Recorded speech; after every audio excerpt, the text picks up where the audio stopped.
Welcome to ज्ञानस्त्रम। अगर आप एक स्टूडेंट हो तो यह आपकी सबसे इम्पोर्टेंट वीडियो है, क्योंकि कोई ओलंपियाड क्वेश्चन हो या एग्जाम का क्वेश्चन हो या फिर आपके किसी रिलेटिव ने आपसे कोई ओरल क्वेश्चन पूछ लिया, सारे के आंसर इसी चैप्टर से आएंगे। तो वीडियो पूरी जरूर देखना और शुरू करते हैं। Hello everyone, this is Shivansh Prasad और आज हम लोग पढ़ने वाले हैं डेंसिटी, रिलेटिव डेंसिटी और एक मिस्टीरियस टॉपिक जो कि मैंने वीडियोस की स्टार्टिंग, अपने चैनल की स्टार्टिंग में ही कह दिया था कि मैं पढ़ाऊंगा एंड में इस चैप्टर के। और देखिए, आप मानो या ना मानो, लेकिन अगर आपने इस वीडियो के एक भी पार्ट को स्किप किया और अभी आप क्लास 8 को पास करके क्लास 9th में जा रहे हो तो आपको पता भी नहीं चलेगा और एक इम्पॉर्टेंट टॉपिक छूट जाएगा। और ग्रेविटेशन सारे ओलंपियाड्स में मोस्ट हाईएस्ट फ्रीक्वेंसी में पूछा जाने वाला सवाल सबसे ज़्यादा जिस चैप्टर से आते हैं उस चैप्टर का नाम ही है ग्रेविटेशन। लिखा नहीं है इस पर। तो ग्रेविटेशन चैप्टर बहुत ज़्यादा इम्पॉर्टेंट है, उसे पढ़ना हमारे लिए काफ़ी ज़्यादा इम्पॉर्टेंट है। तो उम्मीद करता हूँ कि आप भी अब ध्यान लगा के ग्रेविटेशन पढ़िएगा।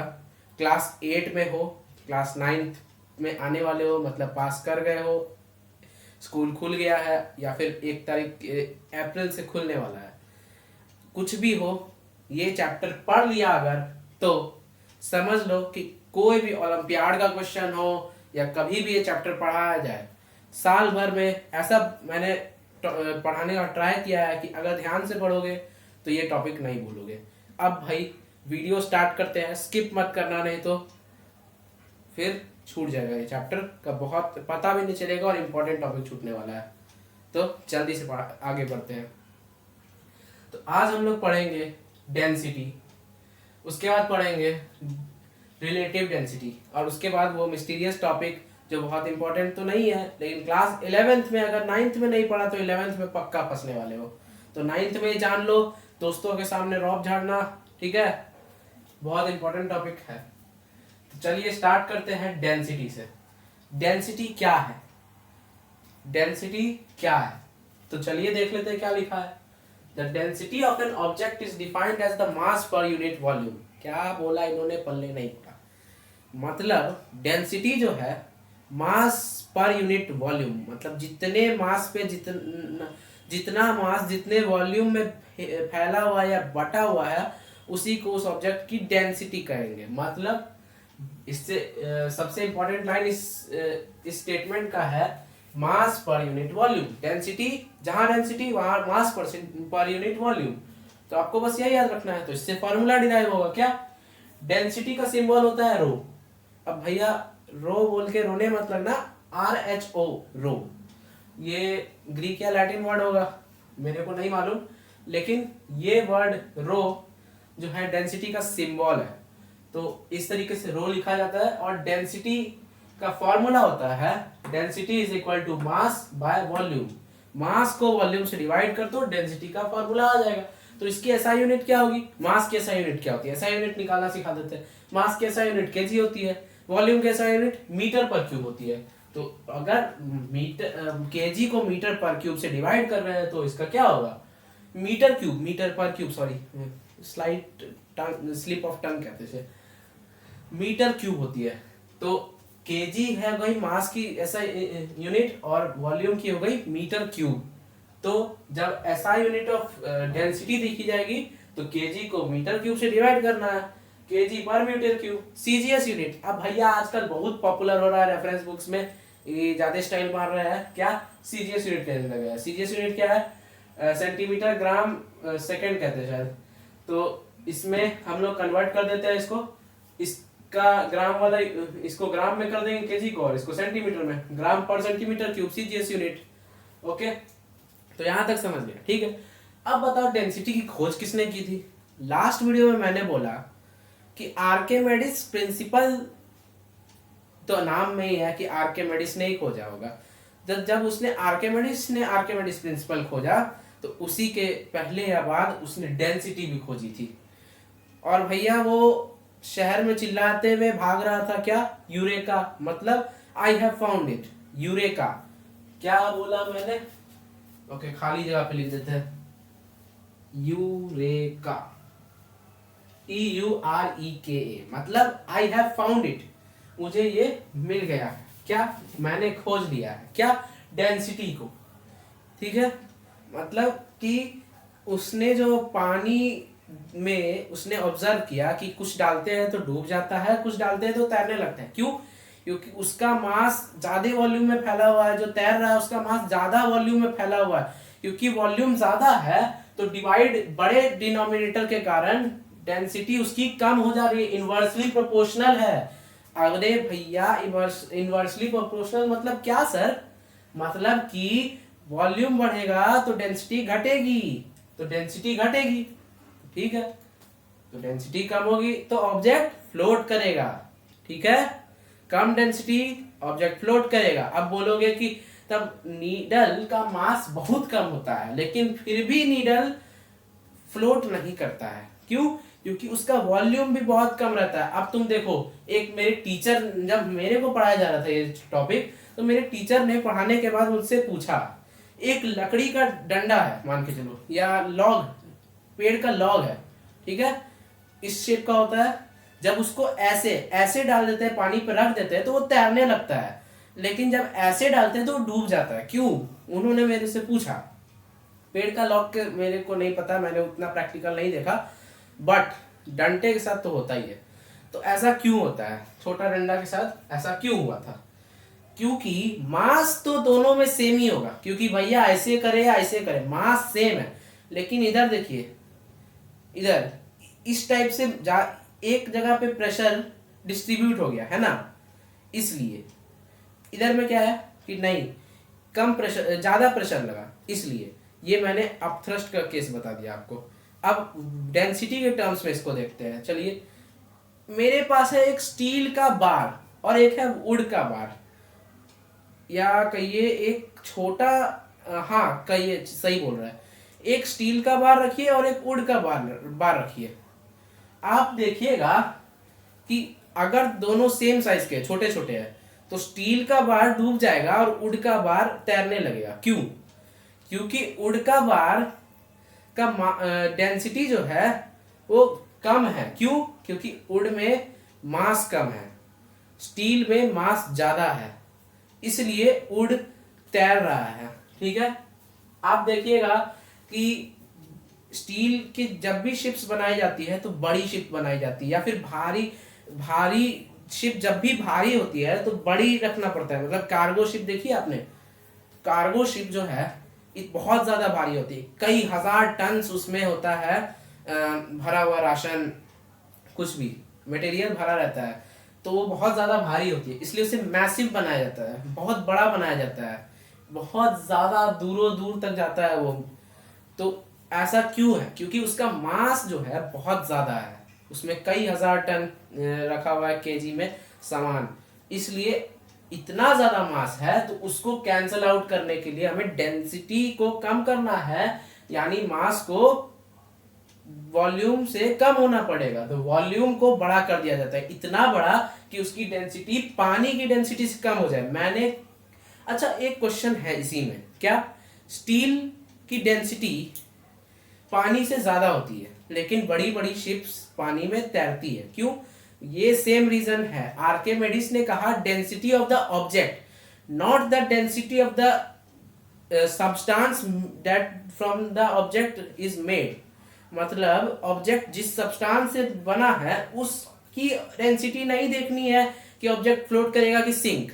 हमें देखना है कि हमारा जो ऑब्जेक्ट है उसकी डेंसिटी कितनी है। कम है पानी से तो वो फ्लोट करेगा, ज्यादा है पानी से तो वो सिंक करेगा। ये कहना चाह रहे थे आर्किमिडीज। इसीलिए हम लोग बड़ी बड़ी स्टील की शिप्स को बहुत ज्यादा बड़ा करते हैं, बड़ा बनाते हैं। क्यों? क्योंकि इसका मास ज्यादा है, मास ज्यादा है तो डेंसिटी कम करने के लिए वॉल्यूम ज्यादा करना पड़ता है। तो अब आर्किमिडीज ने डेंसिटी तो ढूंढ लिया, अब डेंसिटी का यूजेज क्या है?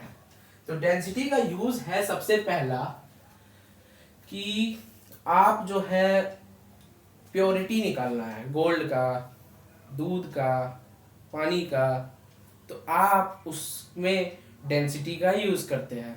आर्किमिडीज प्रिंसिपल, अपथ्रस्ट और डेंसिटी, ये तीनों गोल्ड की प्योरिटी, पानी की प्योरिटी, ये सब निकालने में यूज होती है। आर्किमिडीज के समय में उसके आर्किमिडीज प्रिंसिपल का यूज उसके राजा के सरताज जो होता है सिर पे पहनने वाला क्राउन, उसमें गोल्ड जो यूज होता है उसकी प्योरिटी नापने के लिए आर्किमिडीज प्रिंसिपल का यूज होता था। और डेंसिटी आर्किमिडीज प्रिंसिपल में बहुत ज्यादा इंपॉर्टेंट चीज है। तो डेंसिटी का यूज गोल्ड की प्योरिटी, दूध की प्योरिटी, किसी भी चीज की प्योरिटी निकालने में यूज होता है।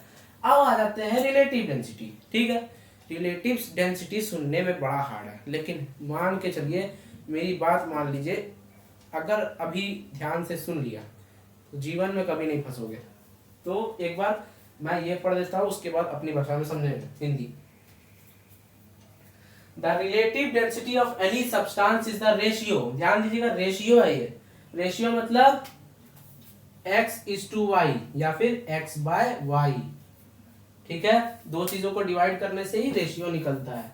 तो the relative density of any substance is the ratio of the density of that substance to the density of water at 4 degree Celsius. भाई इतना बड़ा सेंटेंस लिख दिया, उसमें ये सेल्सियस ला दिया, क्यों लाया समझ नहीं आया।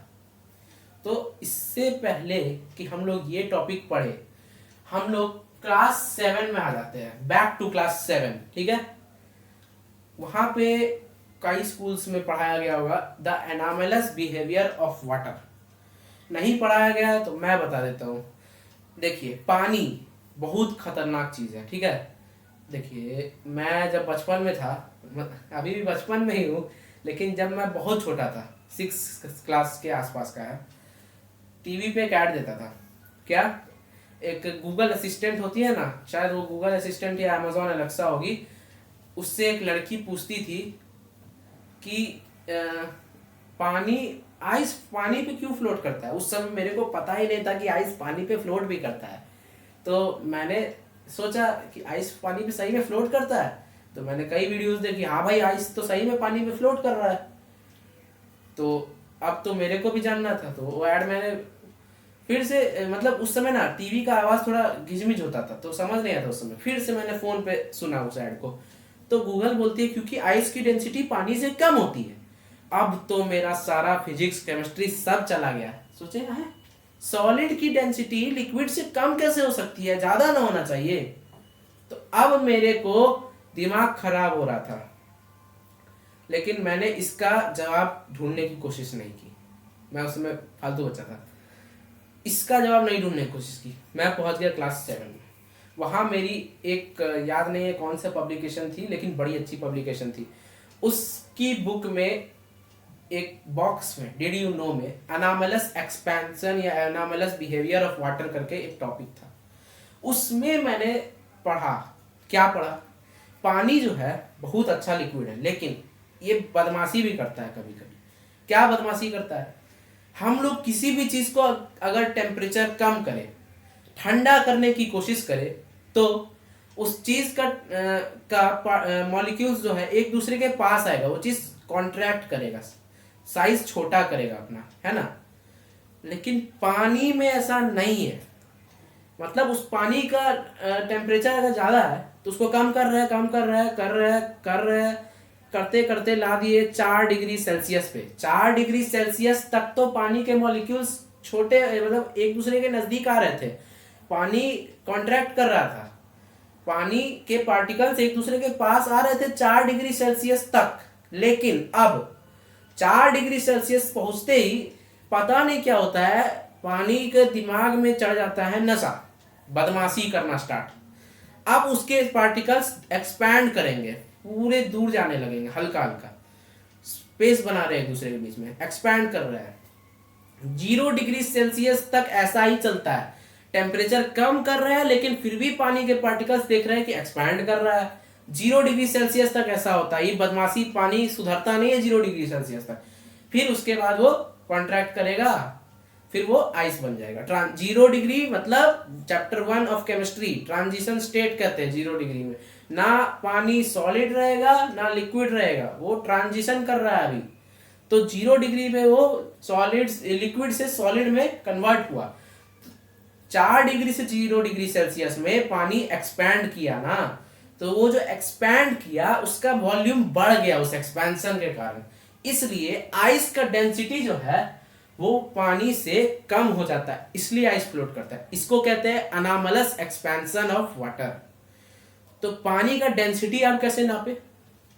तो कहा जाता है कि 4 डिग्री सेल्सियस पे जो पानी का डेंसिटी है वही पानी का डेंसिटी सही है। मतलब ना 10 डिग्री सेल्सियस सही है ना 3 डिग्री सेल्सियस सही है, क्योंकि 3 डिग्री पे बदमाशी होता है और 10 डिग्री पे फैला हुआ रहता है।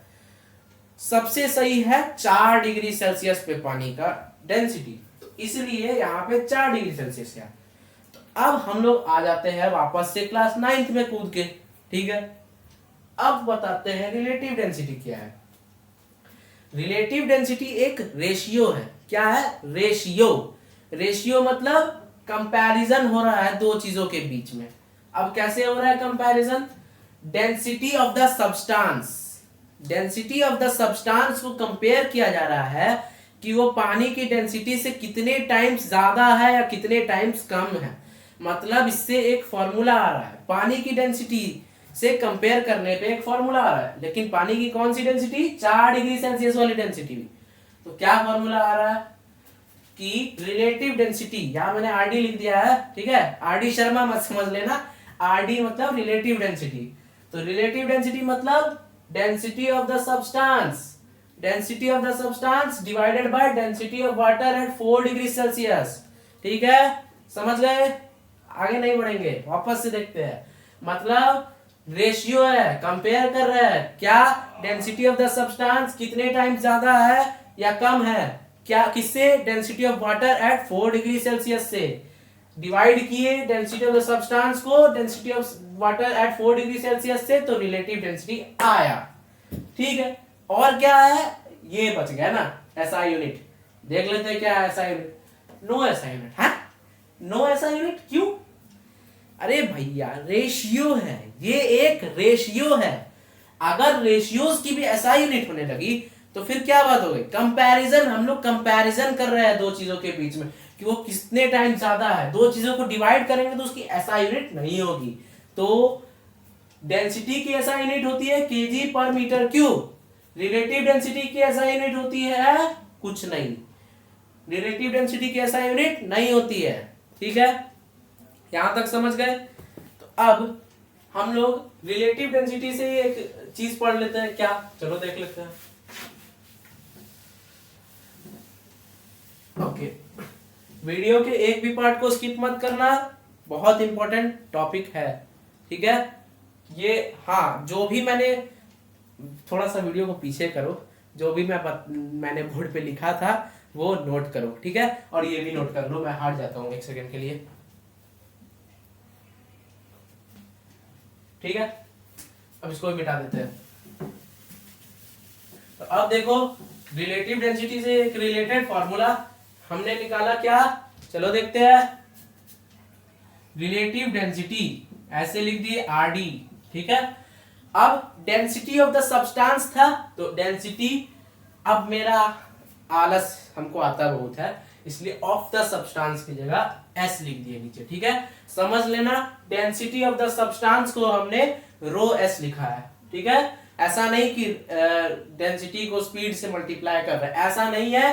कान खोल के सुन लो भाई लोग, ये है डेंसिटी ऑफ द सब्सटेंस, ठीक है। और ये है density of water at 4 degree Celsius, ठीक है। इतना तो याद ही होगा। अब ये फॉर्मूला है। अब हमें एक चीज याद है, आपको नहीं होगी, मेरे को याद है। क्या?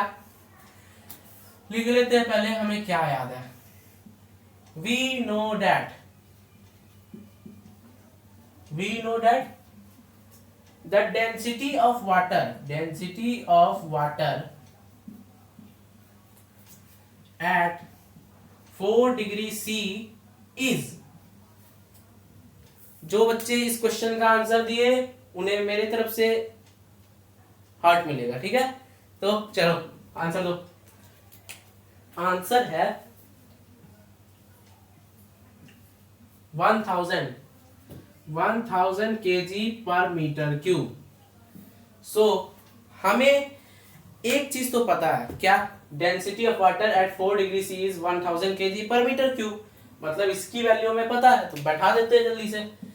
Are D is equal to density of the substance divided by 1000। अब केजी पर मीटर क्यूब भर जाए, थोड़ी ना लगाते रहेंगे।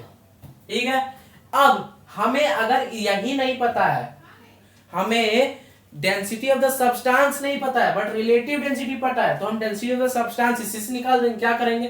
ट्रांसपोजिशनिंग करेंगे। इस चीज इसको 1000 को उठा के इधर ले जाएंगे तो ये मल्टीप्लाई में आ जाएगा। 9th के स्टूडेंट हो मत बोलना नहीं आएगा। ठीक है, इस 1000 को उठा के इस साइड लाएंगे तो ये आरडी से मल्टीप्लाई हो जाएगा, मतलब रिलेटिव डेंसिटी से मल्टीप्लाई हो जाएगा। तो RD into 1000 is equal to sorry is equal to density of the substance.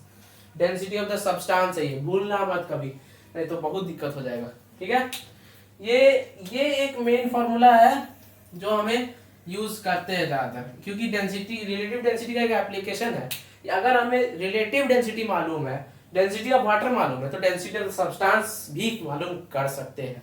ये एप्लीकेशन था, तो ये फॉर्मूला भी यूज होगा, कई न्यूमेरिकल्स में यूज होगा कि रिलेटिव डेंसिटी इनटू 1000 यानी density of the water at 4 degree Celsius is equal to density of the substance.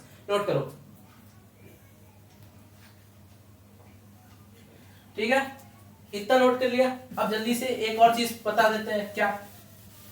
मान के चलिए, अब मैथ्स भी पढ़ते हैं, 9th में आ गए हैं, तो मान के चलिए, तो पुराना हो गया, तो मान के चलिए कि two substance sorry the substance if the volume of the substance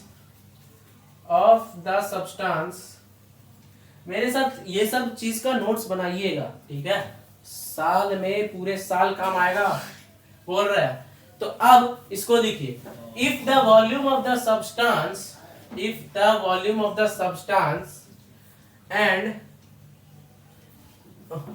and the volume of water are equal। ठीक है, मतलब इसको एक, क्योंकि हम लोग फिजिक्स के स्टूडेंट हैं, तो इसको एक तरीके से लिख सकते हैं। क्या? वॉल्यूम ऑफ द सब्सटेंस, फिर से बोल रहे हैं, वॉल्यूम ऑफ द सब्सटेंस है ये। ठीक है, is equal to volume of water. ये मैंने लिखने की कोशिश की। तो अब हम लोग जल्दी से कुछ नोटेशंस लिख लेते हैं सबसे पहले, क्योंकि बहुत दिमाग खराब होता है उसके बाद। सबसे पहले ये देखिए, आप कॉपी में लिखते जाएगा, मैं आलसी आदमी हो गया हूँ। Mass of substance is equal to, लिख लीजिए मास ऑफ द सब्सटेंस। ठीक है, अब इसी की जगह W डाल दीजिए, मास ऑफ द वाटर। ठीक है, यहाँ V लगाइए तो वॉल्यूम ऑफ वाटर। ठीक है, यहाँ V लगाइए, यहाँ रख दीजिए S, volume of the substance. ठीक है, अब ये तो जानते ही यार, density of water, density of the substance, और ये है डेंसिटी ऑफ वाटर। ठीक है, तो ये सब काम आएगा। अभी क्या करना है अब कि अब हमें वॉल्यूम हमारे पास सेम है, मतलब पानी का वॉल्यूम भी सेम है और सब्सटेंस का वॉल्यूम भी सेम है। तो रिलेटिव डेंसिटी क्या होगा? रिलेटिव डेंसिटी होगा density of substance by density of water. ठीक है, अब वी नो दैट, क्या हम जानते हैं? Density is equal to mass by volume. ठीक है, तो अब यहां क्या कर देंगे? Relative density is equal to mass of the substance by volume of the substance whole divided by mass of the water by volume of water. ठीक है, अब हमने यहां शुरुआत में लिख दिया है volume of the substance is equal to volume of water, तो ये दोनों कैंसल आउट हो जाएंगे यहां से। ठीक है, क्योंकि क्लास 8 का पहला चैप्टर में पढ़े थे, फ्रैक्शंस के डिवीजन में क्या करते हैं? रेसिप्रोकल करके मल्टीप्लाई कर देते हैं, मतलब सिखाना पड़ता है कभी कभी। इस अब बता रहा हूं, अगर आता है तो 20 सेकंड स्किप कर सकते हो। ठीक है, a bye B divide C/D अगर है, ठीक है, या B/A ही कर दो, B/A है, अगर A/B डिवाइड A/C है, मान लो A/B डिवाइड A/C है, तो इसको ऐसे कर सकते हो क्या, A/B इंटू इसका रेसिप्रोकल C/A, तो ये A कट जाएगा और C/B बचेगा, ठीक है। तो ये कहने का मेरा मतलब था। तो अब है यहाँ, तो ये दोनों कट गया, ठीक है। अब क्या बचा हमारे पास, अगले लाइन में लिख लेते हैं। हमारे पास बचा relative density is equal to mass of the substance by mass of the water, ठीक है। तो ये भी काम आता है, मतलब कहा जाए एक कोई क्वेश्चन में ऐसे पूछ देगा कि if the volume of water and the substance are equal and the substance has this mass, मतलब इतना मास है सब्सटेंस के पास कुछ अमाउंट में, और the mass of water is this, ठीक है, then find the relative density, ऐसे पूछ देगा। तो हम लोग सीधा क्या करेंगे, mass of the substance by mass of water. Time बचेगा इसलिए बताया, टाइम बचने के लिए न्यूमेरिकल प्रॉब्लम्स तेजी से बन जाएंगे ना तो मजा आ जाता है, इसलिए इसके मतलब क्या लिख सकते हैं हम लोग इसका statement, in other words we can say that the relative density is the ratio of the mass of the substance to the mass of water for a given volume. For a given volume मतलब, for a given volume मतलब हो गया the volume of water and the volume of substance is same. क्या कहने का मतलब है कि density, if the volume of the water and volume of substance are same, then the density, relative density is the ratio of mass of substance and mass of water, ठीक है। तो ये हमने फॉर्मूला डिराइव किया, जल्दी से note कीजिए क्योंकि अब ये चैप्टर यहीं पे हो जाता है समाप्त बस। लेकिन अब है क्या, केपलर्स लॉ, तो जल्दी से नोट कीजिए। तो चलिए स्टार्ट करते हैं केपलर्स लॉ। तो भैया केपलर्स लॉ बड़ी इजी टॉपिक है, क्लास 9th में पढ़ लिया, 11 में नहीं फंसोगे, ठीक है। तो क्लास 9th में ही पढ़ लेते हैं। कहानी पहले वीडियो में वापस जाने की है, ठीक है। तो पहले वीडियो में वापस आ गए, ठीक है, आ गए। अब वही है, एक बड़े साइंटिस्ट अमीर आदमी थे, क्या, टाइको ब्राहे। टाइको ब्राहे, उन्होंने कितने साल, शायद 20 साल स्टडीज की, किस पे, प्लैनेटरी मोशन पे, स्टार्स पे, मून पे, सन पे, सभी प्लैनेट्स पे 20 साल उन्होंने स्टडी की। और आप पूछोगे सर 20 साल में उन्होंने किया क्या, तो मैं कहता हूं भैया कि देखो उन्होंने 20 साल में इतनी स्टडी की कि उन्होंने बंडल्स ऑफ डॉक्यूमेंट्स बना लिए। अब वो ईयर मेरे को ठीक से याद नहीं है, लेकिन इनकी मौत के 1 साल पहले आते हैं केपलर, और केपलर ने क्या किया कि इनके मरने के बाद इनके सारे डॉक्यूमेंट्स को कर लिया टेक ओवर। तो केपलर, या इतना लिखने का क्या जरूरत है, केपलर, तो केपलर ने इनके सारे डॉक्यूमेंट्स को किया टेक ओवर। अब केपलर की स्पेलिंग गलत है तो कमेंट्स में लिख के बताना, ठीक है, याद नहीं आ रहा मेरे को, लेकिन सारे डॉक्यूमेंट्स को लिया और उन्हें स्टडी किया और इनको क्रेडिट दिए बिना, इनको कोई क्रेडिट नहीं दिया, बस अपने नाम पे डाल दिया, Kepler's law of planetary motion. उनका काम इनका था बस सबको स्टडी करके 3 गो बात बता दिया और केपलर अपना नाम कमा लिया। तो सारा काम इनका है, पढ़ के समझाया कौन, ये, तो नाम हो गया इसका, लेकिन नाम होना चाहिए टाइको ब्राहे सर का, क्रेडिट्स में नहीं है बस ये, ठीक है। फिल्म के बाद होता है ना क्रेडिट्स, उसमें इनका नाम नहीं जोड़ा गया, केपलर सर ने सारा चीज अपने लिया। तो चलिए पहला लॉ देखते हैं। पहला लॉ है कि हमने आज तक जो भी जाना है वो सब झूठ था। क्या बोला मैंने, क्या जाना हमने आज तक, कि हमारा अर्थ सन, क्या सन, ठीक है, लो भाई सन, ये है हमारे सन, ठीक है, सन है ये है हमारा अर्थ। ओके, अब तो पहचान में आ ही रहा होगा, ये है अर्थ, ये है सन, और आसपास है बाकी सारे प्लैनेट्स जो दिखाई नहीं दे रहे हैं लेकिन दिखते हैं।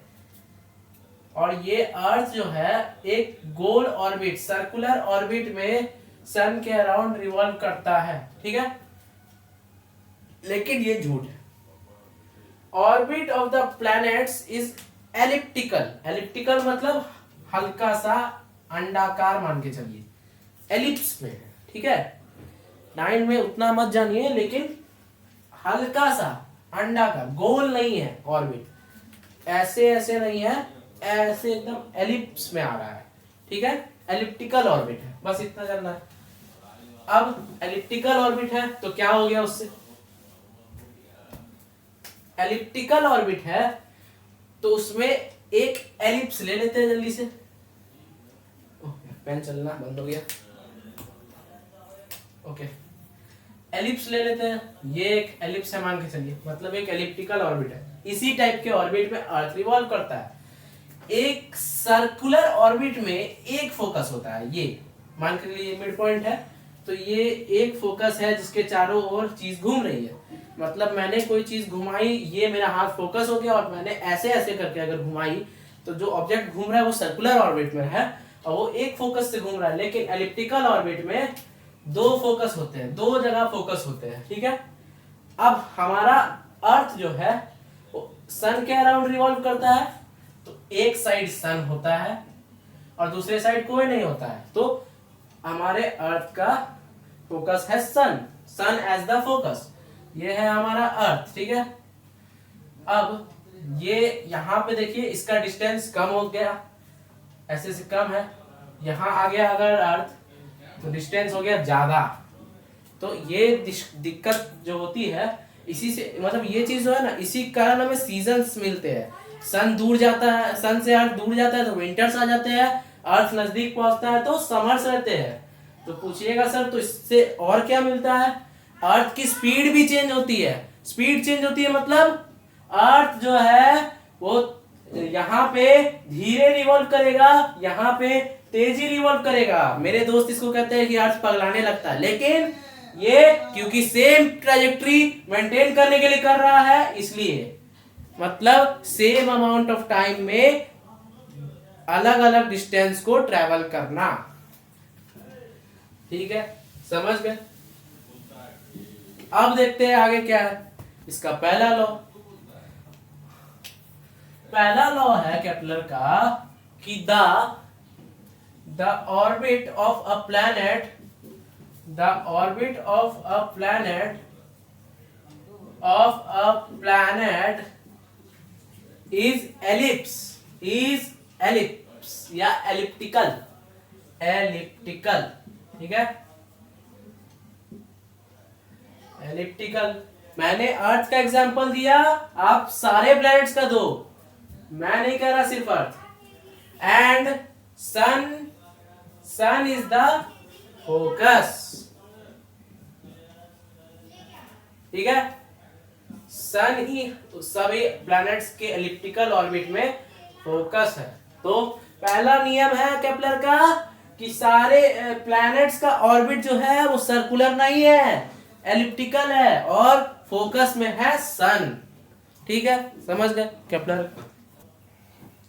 तो केपलर भैया का दूसरा नियम कहता है कि प्लैनेट जो है same amount of space cover करता है, same area of space cover करता है सेम अमाउंट ऑफ टाइम में। मतलब कि अपने ऑर्बिट में वो एक सेम टाइम में same amount of same area of space cover करेगा, भले ही वो कहीं भी हो। मतलब कि ये है अगर उसका एलिप्टिकल ऑर्बिट ये है सन, तो अर्थ अगर यहां से यहां में जितना टाइम लगा रहा है यहां से यहां में भी लगाएगा, ठीक है। ये हो गया उसका टोटल एरिया, ये एरिया और ये एरिया थोड़ा बड़ा इक्वल होगा, ठीक है, मानो या ना मानो इक्वल होगा। इसको थोड़ा छोटा कर देते हैं, चलो थोड़ा देखने में भी लगना चाहिए ना कि इक्वल है, मतलब कैलकुलेट नंबर्स में इक्वल होगा, देखने में नहीं लगे लेकिन न्यूमेरिकल वैल्यू इक्वल होगी। क्यों? क्योंकि ये इतना जो डिस्टेंस कवर किया वो इतना डिस्टेंस, ये कम डिस्टेंस है, ठीक है, ये ज्यादा डिस्टेंस है ना। सेम अमाउंट ऑफ टाइम, मान लो 1 घंटा, 1 घंटा में अर्थ इधर इतना डिस्टेंस कवर कर रहा है, इधर इतना डिस्टेंस कवर कर रहा है। इतना मतलब इधर कम डिस्टेंस, इधर ज्यादा डिस्टेंस कवर करेगा तो इधर कम डिस्टेंस कवर करेगा, ठीक है। रुको रुको रुको, समझने की थोड़ी और कोशिश करते हैं। क्या? हम गाड़ी चला रहे हैं, ठीक है, ये है हम, ये है मेरा गाड़ी, ये है मेरा दोस्त का गाड़ी, ठीक है, दोनों बैठे हुए हैं गाड़ी में।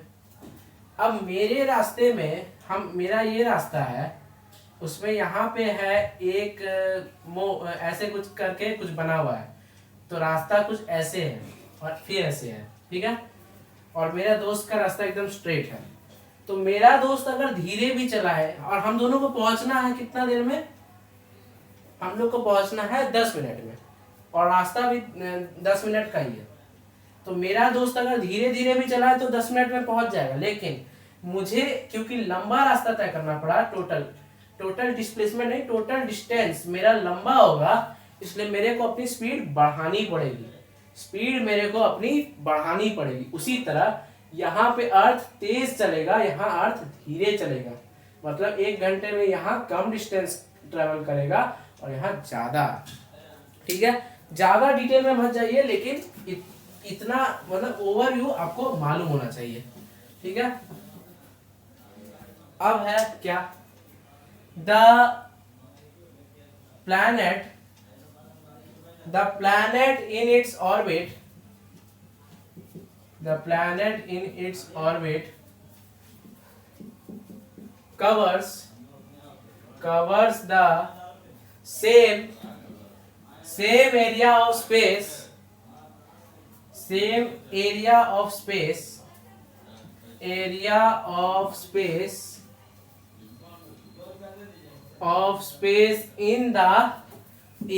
the same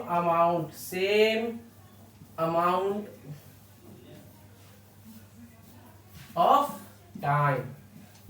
हैंड राइटिंग थोड़ी खराब हो जाती है मेरी कभी कभी, बट समझ रहे हो ना, मैं पढ़ देता हूँ।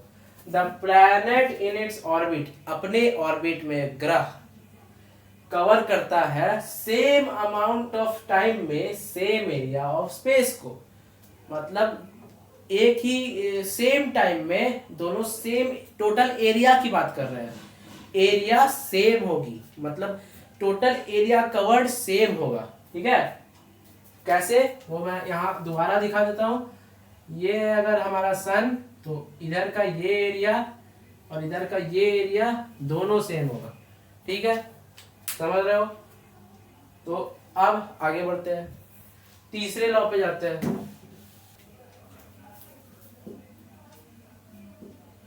अब तीसरा लॉ, जिसको एकदम ऊपर से भी देखोगे तो चलेगा, बस इसको याद रखना है क्योंकि कभी कभी एग्जाम्स में पूछ लिया जाता है। क्या है ये? तीसरा लॉ है कि t² is directly proportional to r³। क्या कहने का मतलब, r मतलब डिस्टेंस अभी के लिए, ये एलिप्टिकल ऑर्बिट है,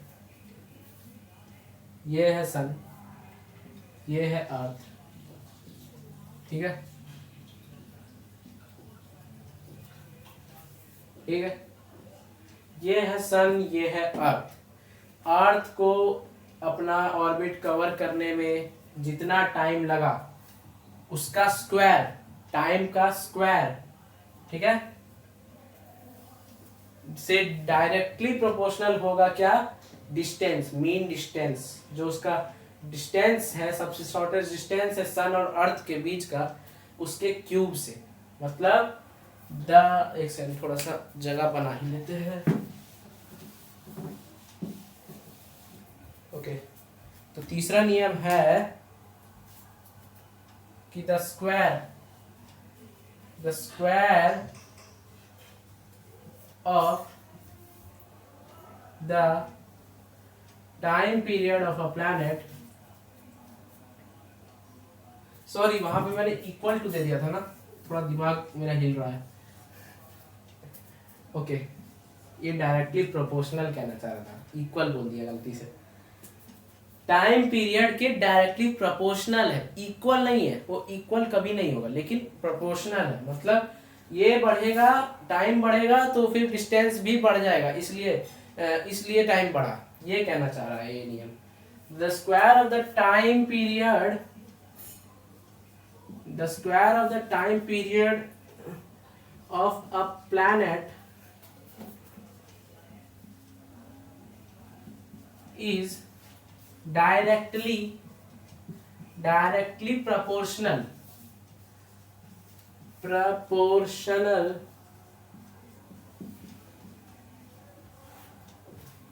to the